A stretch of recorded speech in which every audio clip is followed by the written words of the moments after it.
सुनील केदार यांनी म्हटलं सत्ताधाऱ्यांना अधिकाऱ्यांना सांगून ठेवा, पुढच्या वेळेस जर सुनील केदार वार कराल तर ते फाशी द्या, वाचवून सोडाल तर सुनील केदार तुमच्या घराघरात जाऊन तुमचे हात काढतात. काय सांगतात? मला आता त्यांचं काही मी ऐकलेलं नाही आहे, पण तिथं ज्या पद्धतीनं राजकारण झालं, त्यांच्या उमेदवारांचं त्यांची व्हॅलिडिटी कशी रद्द करण्यात आली, काय सरकारने त्याच्यात राजकारण केलं, हे तर सगळ्यांना माहिती आहे.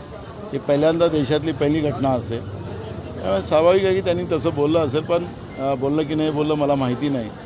पण आपण त्यांनी काय करायचं, भाजपनी आणि त्यांच्या लेवलवर काय करायचं, थोडंसं आपणही वक्तव्य थोडंसं सांभाळून बोलावं, असंच आमच्या सुनील केदार साहेबांना आमची विनंती आहे.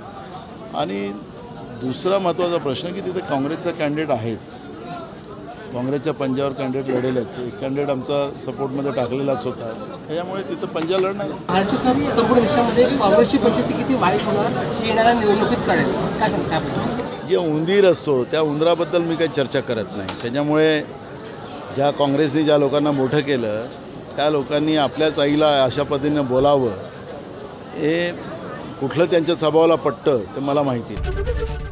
एबीपी माझा, उघडा डोळे बघा नीट.